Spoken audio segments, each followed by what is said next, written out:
Okay, I'm going to discuss some pretty tough things, and this is also so that people that follow me can know a little about me and some things that I have overcome. Um, there has been a lot, and I've learned to put a title to the feelings and what has happened, and I have worked and learned how to maneuver and deal with those and overcome those.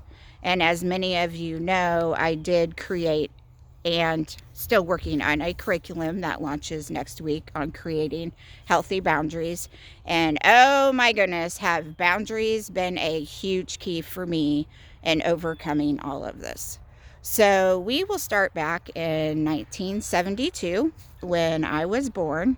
I had a fabulous birth mother that chose to give me life, which was much appreciated. And I don't know what her whole story was or what she fought and what the true story is, but she did choose to give me life.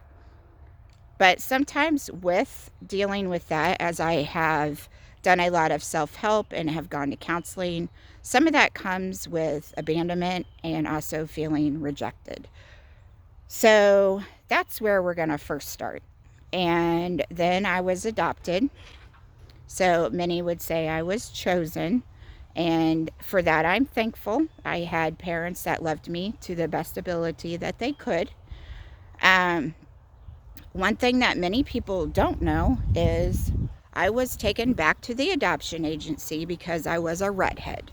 My adoptive mom basically said that she did not want any redheads.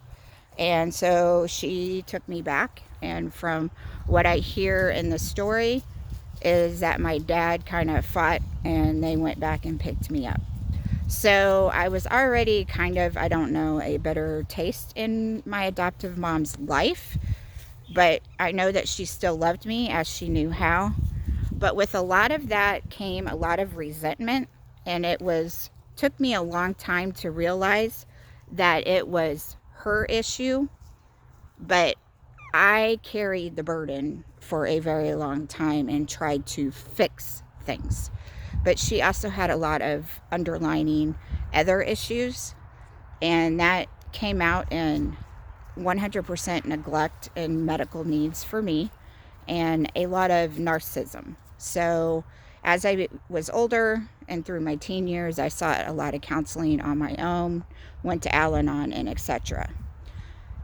With my adoptive dad, I felt I could never measure up to him. He was involved with a lot of youth and honestly, a lot of my classmates, and it was just all I would hear about would be these other kids and how great they are and etc. So that kind of was a burden on me too. So basically, I felt a lot of rejection, neglect, and just couldn't measure up. So that continued even on into my first marriage. I was married at a very young age and was diagnosed with an illness that I could maybe not have children. And I was married at the time, and things were very up and down for us. But he pretty much told me he was going to find somebody else that he could go have kids with, which is fine. You know, some marriages work and some marriages don't.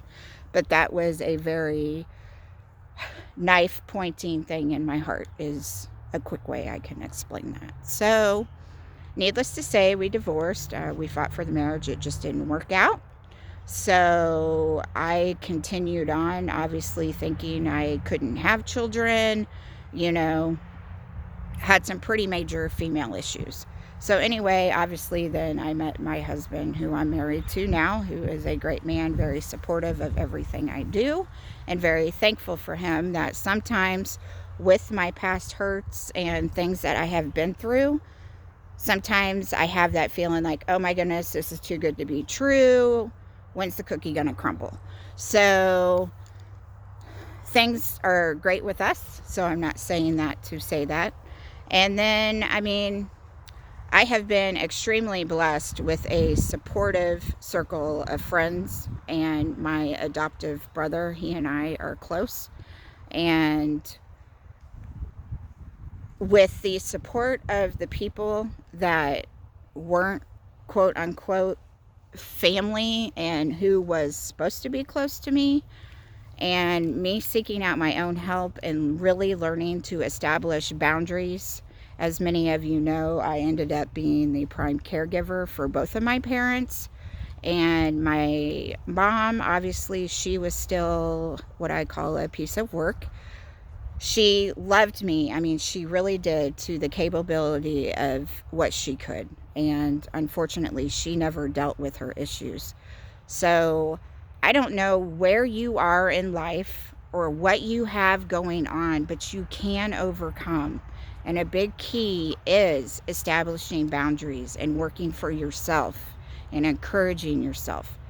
Nobody is going to do that for you. Yes, it's great to have a network of people that can give you encouragement and stuff like that, but nobody can conquer the battle except within yourself and God. You work through those things and you seek your own boundaries with people that put you down. And sometimes you do have to 100% walk away. But unfortunately, I could not walk away from both of my parents. And the great thing is I could sit down with my dad and talk to him and say, hey, these are the issues we've had. We're either going to work on them or something's got to change. With my adoptive mom, not much could be done, except towards the end, I kind of held her accountable and I got some words that I never thought I would hear. So keep on fighting, keep on overcoming, and let's work on getting you some boundaries set. I am here. My new curriculum launches next Wednesday, November 5th. And you don't have to let narcissism, neglect, rejection, abuse, physical, mental abuse, you don't have to stay there. Yes, it's part of you, but wow, you can overcome and you can help others because you are not alone in anything you're going through. Feel free to contact me however you want, and I am here for you.